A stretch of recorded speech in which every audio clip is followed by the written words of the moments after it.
একজন ছিলেন ঢালিউডের সুপারস্টার, অন্যজন তার ঘনিষ্ঠ বন্ধু, সহকর্মী ও পর্দার খলনায়ক। একসঙ্গে সিনেমা করেছেন, আড্ডা দিয়েছেন, বন্ধুত্বের গল্পও বলেছেন বহুবার। কিন্তু সেই বন্ধুত্বের সম্পর্কেই এখন বড় প্রশ্ন, সালমান শাহ হত্যা মামলায় কেন আসামি হলেন অভিনেতা আশরাফুল হক ডন? ১৯৯৬ সালের ৬ সেপ্টেম্বর সালমান শাহর মৃত্যু। প্রায় ৩ দশক পর সেই মৃত্যুর ঘটনায় হত্যা মামলা, আর সেই মামলার এজাহারে ডনের নাম। এরপর বিমানবন্দর থেকে গ্রেপ্তার ডন। সালমান শাহর মৃত্যুর সময় ডন কোথায় ছিলেন? এটি গুরুত্বপূর্ণ একটি প্রশ্ন। ডনের নিজের বক্তব্য অনুযায়ী ৩০ আগস্ট চট্টগ্রাম থেকে ঢাকার পথে সালমান শাহ তাকে গাড়িতে তুলে দিয়েছিলেন। এরপর তিনি বগুড়ায় চলে যান এবং ১ থেকে ৭ সেপ্টেম্বর পর্যন্ত সেখানেই ছিলেন। তার দাবি, বাস ধর্মঘটের কারণে ঢাকায় ফিরতে পারেননি। এমনকি ৬ সেপ্টেম্বর সন্ধ্যা ৭টার দিকে তিনি জানতে পারেন সালমান শাহ আর নেই। অর্থাৎ ডনের বক্তব্য অনুযায়ী ঘটনার সময় তিনি ঢাকায় ছিলেন না।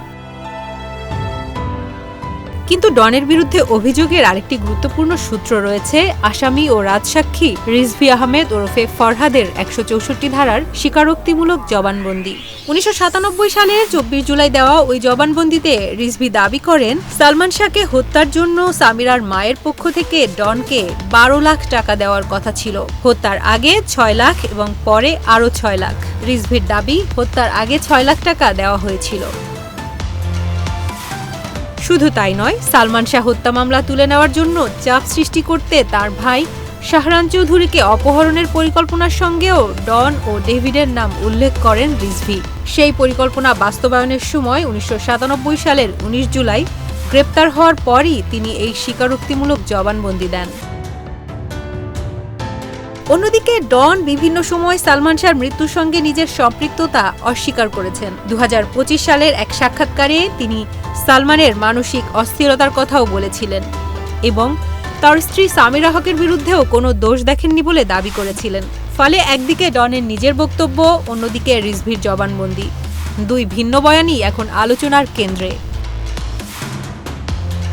তবে রিজভীর জবানবন্দি একটি অভিযোগ বা দাবি, আদালতে তা প্রমাণিত হয়েছে এমনটা বলা যায় না। একইভাবে ডনের বগুড়ায় থাকার বক্তব্য তার নিজের দাবি। কোনটি সত্য তা নির্ধারণ করবে তদন্ত ও আদালত। প্রায় ৩ দশক পর ২০২৫ সালের অক্টোবরে সালমান শাহ হত্যা মামলা হলে ১১ আসামির তালিকায় ডনের নাম আসে। মামলার এজাহারে তাকে ৪ নম্বর আসামি করা হয়। ৯ আগস্ট ২০২৬ সৌদি আরব যাওয়ার পথে বিমানবন্দর থেকে গ্রেপ্তার হয়েছেন তিনি।